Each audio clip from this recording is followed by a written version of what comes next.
Identity. It's a concept we obsess over, isn't it? Oh, completely. We spend our entire lives, curating it. We build it brick by brick with our careers, our relationships, our memories, even the way we present ourselves online. Right. We tell ourselves, this is who I am. It's a story. Exactly. But here is the terrifying question I want to start with today.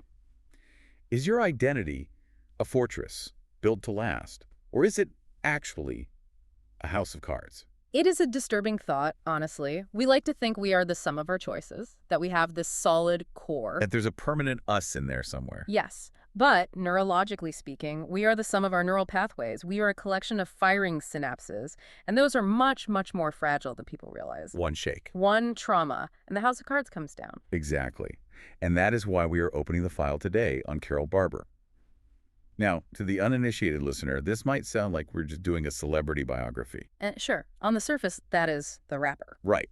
We have a woman, 50 years old, 2 Oscars, a Golden Globe. A legend in her own time. A global icon. I mean, the source material draws a direct comparison to Grace Kelly, which is not a comparison you make lightly in the film industry. No, that's a very specific kind of praise. It implies a specific kind of old-world aristocratic elegance. She wasn't just famous in the, modern influencer sense. She was important. She had gravity. Right. But we aren't here to list her filmography or talk about her red carpet looks. We are here because Carole Barber's life offers us a perfect, if absolutely tragic. A laboratory condition. Yes, a laboratory condition to test the concept of the self. Because in November, in Paris, the Carole Barber that the world knew was effectively erased. Tabula rasa. The blank slate. So our mission today is to walk through this case study, from the height of her fame through a catastrophic terrorist attack to the total obliteration of her memory. We're going to look at the medical reality of her trauma, the psychological impact of total amnesia, and the philosophical puzzle of reconstructing a life from scratch. And the core question we need to keep coming back to, and I want you, the listener, to really hold this in your mind as we talk, is this. If you forgot your resentments, your traumas, your history, and your accolades, would you still be you? Or would you have the chance to become someone better? It gives me chills just thinking about it. Me too. Let's get into the sources. We have a very detailed account of the events leading up to the accident, medical reports on her condition, and the testimonials of the people who rebuilt her life for her. Let's start with segment 1, the context. Who was this woman before the lights went out? To understand the magnitude of the loss, you have to understand the magnitude of the presence. Carole Barber wasn't just a working actor who got lucky. No, she was a prodigy. Yeah. The sources tell us she was discovered at 18 years old in a drugstore in New Orleans. Which is the classic Hollywood mythology, isn't it? The Lana Turner at the soda fountain moment. It almost feels too perfect to be true. It really does. But in Carole's case, it launched a 30-year trajectory that was almost flawless. She went from being a farm girl from Mississippi, very humble beginnings, to the toast of the world. And interestingly, despite the industry she was in, she seemed to resist the artificiality of it all. She did. At 50, the sources really emphasize this. She had no plastic surgery. She relied on good genes, discipline, and, a bit of luck. That's a key detail because it speaks to her character, right? She was grounded. She wasn't chasing youth. She was embodying her age with this immense dignity. But despite the glamour, despite the Oscars on the shelf, the sources indicate she was in a state of quiet crisis before the accident. A very quiet, very internal crisis. Yes. She had been a widow for 2 years. Her husband, Sean Clark, was a producer. And by all accounts in the file, this was a rare, healthy Hollywood marriage. They were best friends. Totally. He was 5 years younger than her, but he was the grounded one. He brought order to her chaos. 8 years they were together. In Hollywood years, that's, what, a golden anniversary? Exactly. And when he died of liver cancer, she didn't just lose a husband, she lost her anchor. She nursed him through the illness, she was there for the end, and for the last 2 years, she has been adrift. Right. She hasn't made a movie in 3 years. She's doing humanitarian work, she's very big on women's rights and children's causes, but creatively and emotionally, she is just stuck. And that grief manifested as a severe creative block. It's what psychologists might call a psychogenic block. It wasn't just that she was out of ideas, she was afraid of her own mind. How so? She was trying to write a novel, a story about a woman coming of age, but every time she sat down to write, she found she was writing about herself. And she did not want to look in that mirror. It's easier to play a character than to be yourself. especially when you're grieving and questioning everything. Precisely. She was haunted. She was questioning her past choices, her parenting, her relationships. The writing forced her to confront the things she had spent a career pretending not to see. So she did what many people do when the internal noise gets too loud. She initiated a geographic cure. She ran. Exactly. She decided she needed to be in Paris, and not just Paris generally. She needed to go back to a specific time and place. 15 years prior, she had lived on the Rue Jacob on the left bank. So she wanted to recapture who she was then. I think so. She was trying to find a version of herself that felt less complicated, less heavy. There's a specific detail about her departure that I found fascinating. She went stealth. Total stealth. She told no one but her assistant, Stevie, who we will talk about a lot. She's a crucial figure in this. Right. Carole leaves the entourage behind. She doesn't want to be Carole Barber, the movie star. She wants to be an anonymous woman walking in the rain. She leaves her computer off. She just disconnects. Which is a dangerous desire for someone that famous. It strips away the protective layer. It does, and that desire for anonymity is what ultimately led to the confusion after the tragedy. She stripped herself of her identity metaphorically, hoping to find inspiration. And then fate stepped in and stripped her of it literally. Let's move to segment 2, the attack. Because the irony here is just brutal. She goes to Paris to find herself, and she ends up losing herself completely. The scene is set on a Tuesday evening in November. It's damp, it's chilly classic Paris autumn. Carole has spent the day doing exactly what she planned. Wandering the left bank, revisiting her old haunts, maybe eating a macaron or two. Yeah, a moment of peace. She feels like she's on the verge of a breakthrough. She gets in a taxi to go back to the Ritz. And this is where the mundane meets the horrific. She's stuck in traffic. In the tunnel near the Louvre, it's gridlock. And this is a detail from the source that really chills me. She looks into the car next to her. Okay. She sees a group of young men laughing, having a good time, but then she makes eye contact with a boy in the back seat, a teenager. And the source describes him as looking terrified. He does. He looks frightened out of his mind, and in a split second, he opens the door and runs. He abandons the car. Oh my God. That is the ultimate red flag. Yeah. You see someone running from a stationary car in a tunnel, your survival instincts should be screaming. But there was no time. Before Carole can even process what she's seeing, boom. The car was a bomb. The car next to her wasn't just a car, it was a mobile bomb. A terrorist attack. The source describes the tunnel turning into a furnace, a literal wall of fire. The physics of an explosion in a confined space like a tunnel. I mean, it's devastating. The overpressure wave alone is lethal. It has nowhere to go but down the tube. It amplifies everything. Carole's taxi was essentially pulverized. The driver was killed instantly. The only reason we are telling this story, the only reason she isn't just another statistic, is because of a fluke of physics. Right. She was blown out of the car and into a small maintenance alcove in the tunnel wall. A tiny shelter. That alcove shielded her from the direct thermal impact of the fireball. It saved her from being incinerated, but the trauma she sustained from the blast wave itself was catastrophic. Massive. She had burns, a broken arm, cuts everywhere. But the real damage was unseen, right? The source mentions a diffuse axonal injury, or DAI.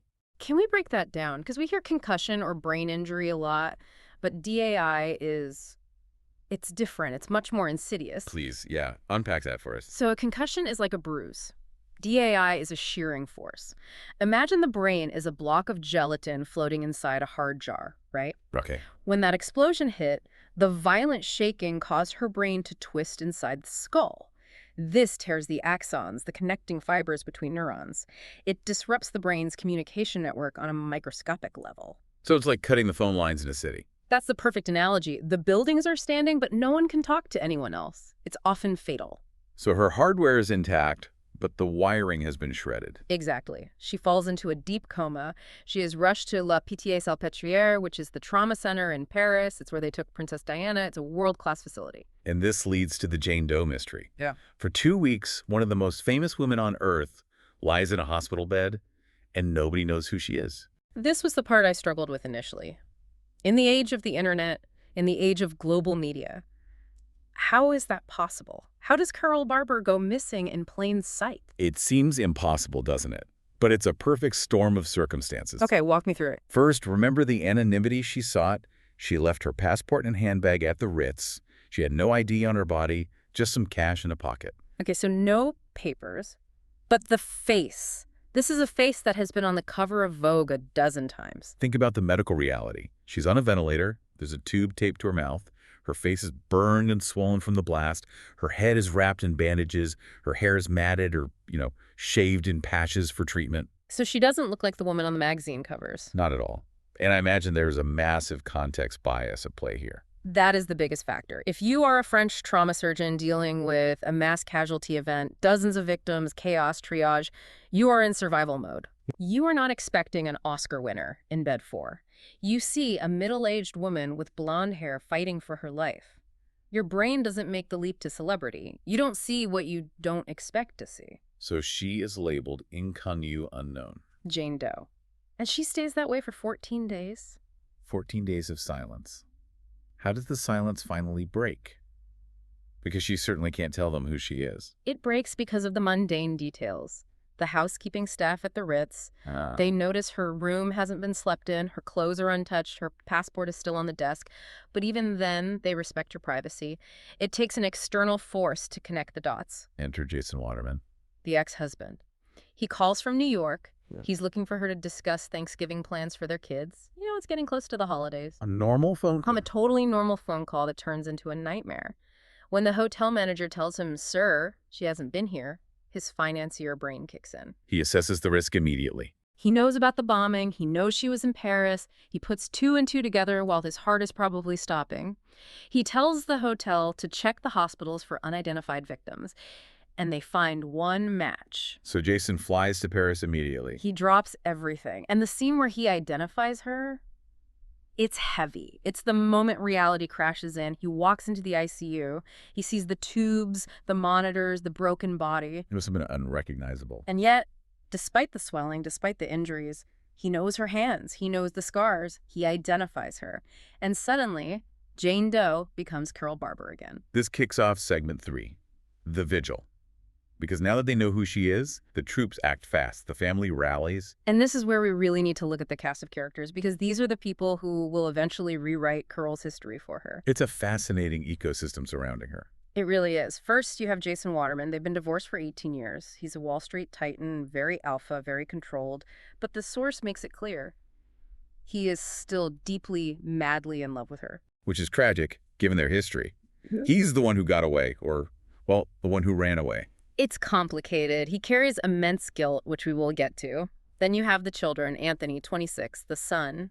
The stable one? He works with Jason. He's the steady one. He idolizes his mother. He sees her through rose-colored glasses. And then there's Chloe. Chloe is 22, living in London, working at Vogue. She is the wild card.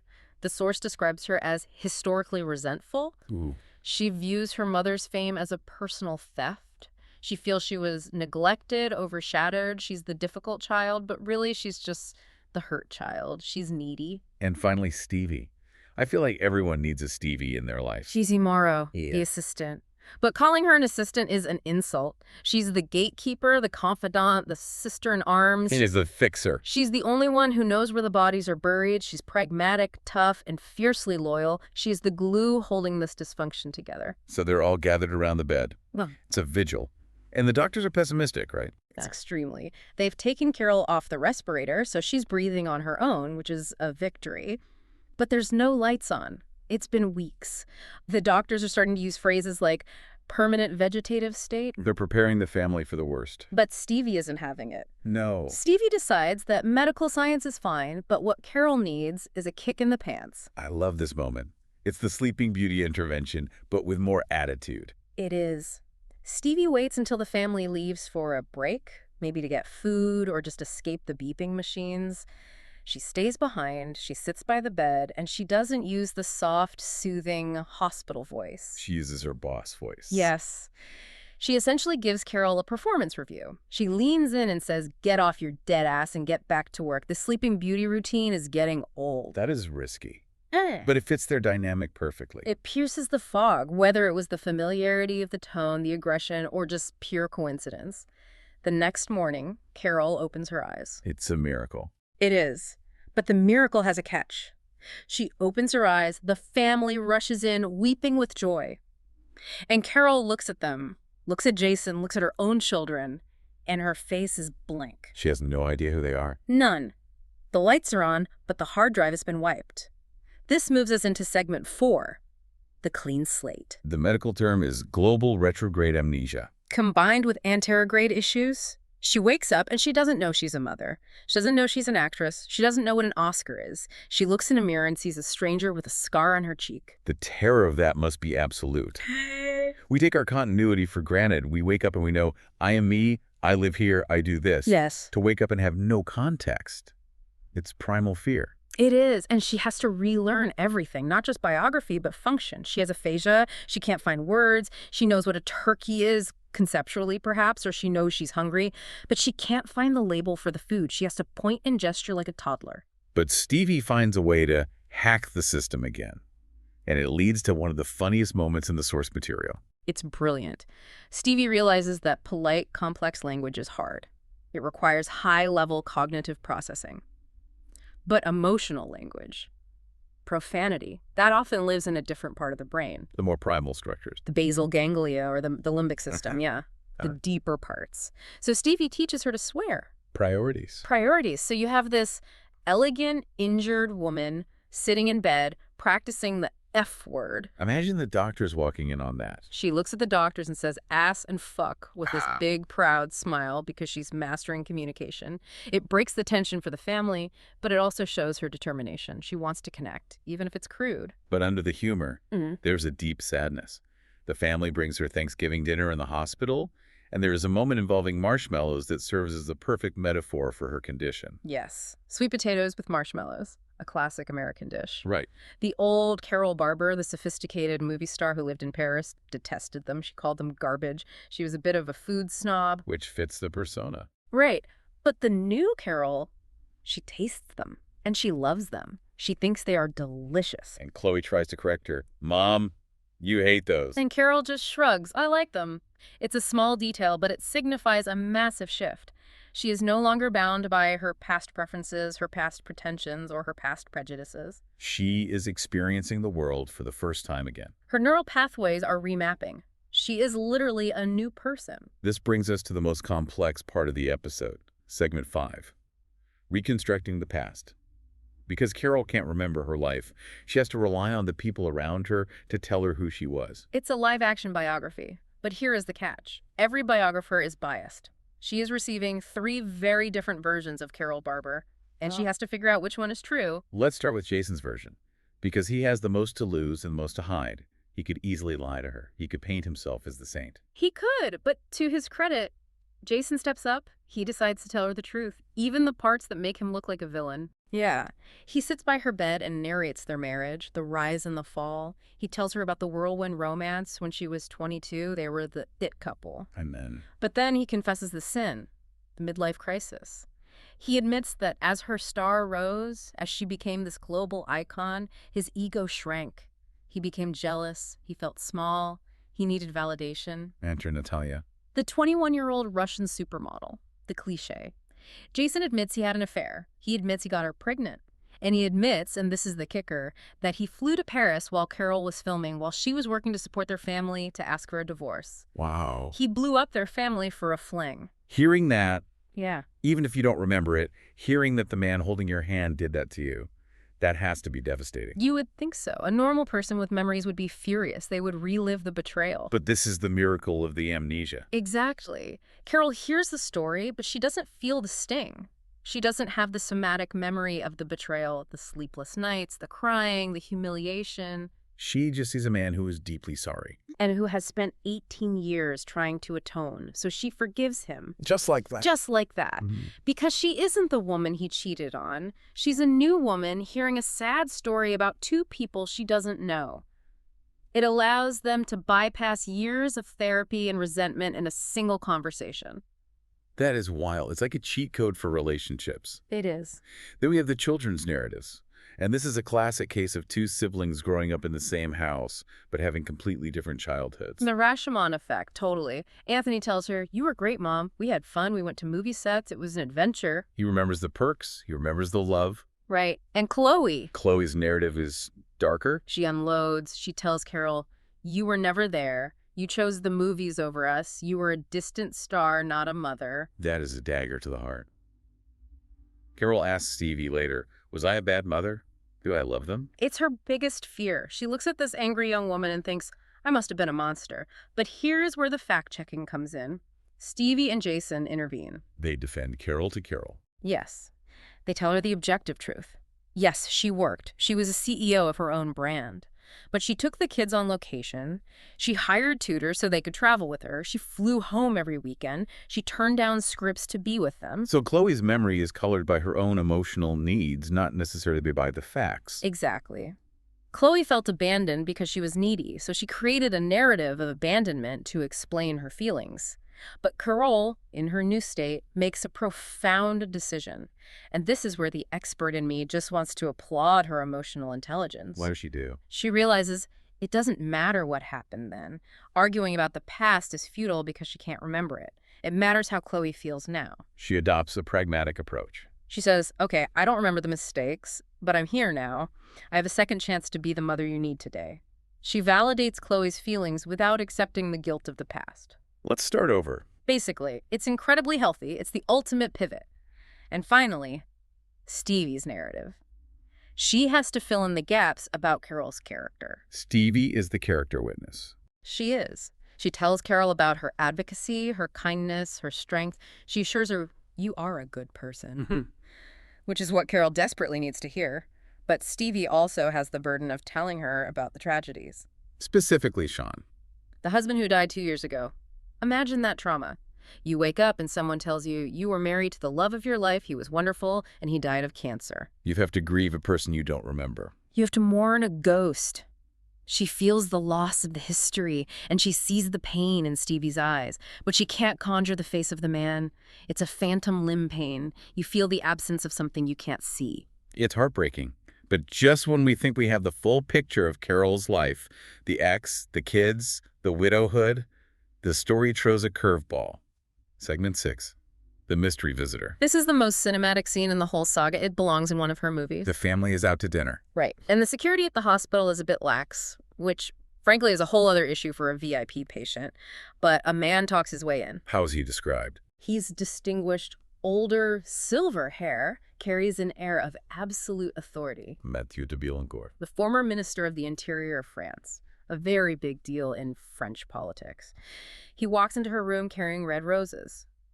And the source describes the energy in the room as electric with longing. So he knows her well. Oh, he kisses her hand. He looks at her with absolute adoration. Does Carole know him? Nothing.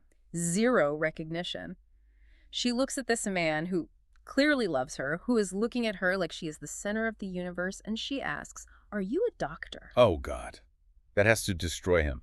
It does. You can almost feel his heartbreak in the text. He tells her they were old friends from her time in Paris 15 years ago, but the subtext is screaming that they were lovers. And Stevie puts the pieces together later, doesn't she? She does. She remembers that when Carole returned from Paris 15 years ago, right after the divorce, she looked stricken. She was a woman who had left her heart behind. So this implies a Bridges of Madison County situation, a great love that was sacrificed. Exactly. She was a mother, she had a career in Hollywood, she had just gone through a divorce.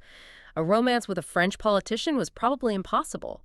So she gave it up. She ran away from it. And now, because of the brain injury, it is gone. Not just the relationship, but the memory of the love. Mathieu realizes this in the room. He sees that the woman he loved is gone, even though her body is there. He realizes he can't burden her with a history she doesn't know. He leaves the roses, walks out, and weeps in his car. It raises a philosophical terror. If you don't remember a love, did it happen? Does it still count? For him, it's a tragedy. For her, it's a non-event. It shows that our relationships exist in the shared space of memory. If one person loses the memory, the relationship fundamentally dissolves. It vanishes into thin air. That is so haunting. To have someone love you that much, and you look at them like a stranger, it really drives home the tragedy of the memory loss. It's not just facts, it's feelings that are lost. It is. But let's zoom out. We've covered the trauma, the confusion, the lost loves. Let's move to segment 7. Recovery and outlook. Where does this leave Carole Barber? Because the listeners might be hoping for a magical cure. Does the memory come back? In the time frame of our source material? No, she doesn't regain her past memories. This isn't the movie cliche where she gets hit on the head a second time and remembers everything. The data is wiped. Pretty much. The doctors are hopeful she might regain snippets, but she is essentially starting over at 50. Physically, she heals. She does. She has a scar in her cheek, which for a movie star is a big deal, though everyone says plastic surgery can fix it. She's tired. But mentally, she is resilient. And emotionally. That is the silver lining. The accident was a horrific event, a terrorist attack, a brush with death, but it acted as a catalyst. It stopped the momentum of everyone's dysfunction. How so? Think about it. Before the bomb, Jason was the guilty ex living in the past. Chloe was the resentful daughter. Carole was the blocked writer running away. The bomb stopped the clock. It forced a reset, exactly. Jason stopped being the ex and became the partner. Chloe stopped being the brat and became the caregiver. She had to take care of her mother. And Carole stopped being the star and became a human being. So in a weird way, the violence healed the family. It stripped away the celebrity, the busy schedules, the resentment. It left them with just the essential human connections. Carole is no longer the blocked writer. She is living a story of reconstruction. That connects back to the mission statement we talked about at the beginning, the irony of finding yourself. She went to Paris to find herself. She lost her memory. But in the process of losing the Carole Barber persona, the icon, she found the real connections in her life. She found her family again. She found out she likes marshmallows. She found out she can forgive. It's a powerful paradox, losing yourself to find yourself. It is. And it brings us to the so what for the listener. Why does this story matter to us? We aren't famous actresses, and hopefully we won't be in a tunnel explosion. Because it exposes the weight of the baggage we carry. Carole was forced to let go of her baggage because she physically couldn't remember it. She forgave Jason because she didn't remember the pain he caused. She reconnected with Chloe because she didn't remember the arguments. It suggests that maybe we hold on to things too tightly. Maybe our identity is just a collection of grudges and habits that we could actually let go of if we chose to. That's the key. We don't need a blow to the head to do this. We can choose to hit the reset button. We can choose to look at our partner or our children with amnesia eyes. Amnesia eyes. I like that. To see them as they are today, not through the filter of the past 10 years of arguments, to see them fresh. Daily reset. Exactly. Every morning's a mini amnesia. You wake up, you can pick up the old baggage, or you can leave it by the bed. Carole was forced to leave it. We have the luxury and the difficulty of choosing to leave it. That is such a great takeaway. We can choose the clean slate. We can. So let's wrap this up with our outro and a final thought. We've covered the life, the accident, the amnesia, and the rebuilding. What are the key insights here? First, identity is fragile. One moment, one wrong turn in a tunnel, and everything you think defines you. Your career, your history can vanish. It's a house of cards. Second, the truth of character. Yes.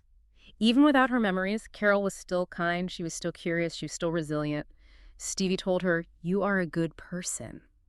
That core remained even when the details were gone. Yourself is deeper than your memory. And third, the power of second chances. The amnesia was a tragedy, but it was also an opportunity. It allowed her to be the mother and the friend she wanted to be without the weight of the past holding her back. Which leaves us with a final provocative thought for you, the listener. If you woke up tomorrow with a blank slate and people told you who you used to be, would you try to become that person again? Would you put the old suit back on? Or would you take the opportunity to become someone completely different? Carole Barber had to make that choice. And in a way, we make that choice every single morning. We do. Thank you so much for joining us on this deep dive into the fascinating, terrifying, and ultimately hopeful story of Carole Barber. It was a pleasure. We'll see you on the next deep dive. Stay curious.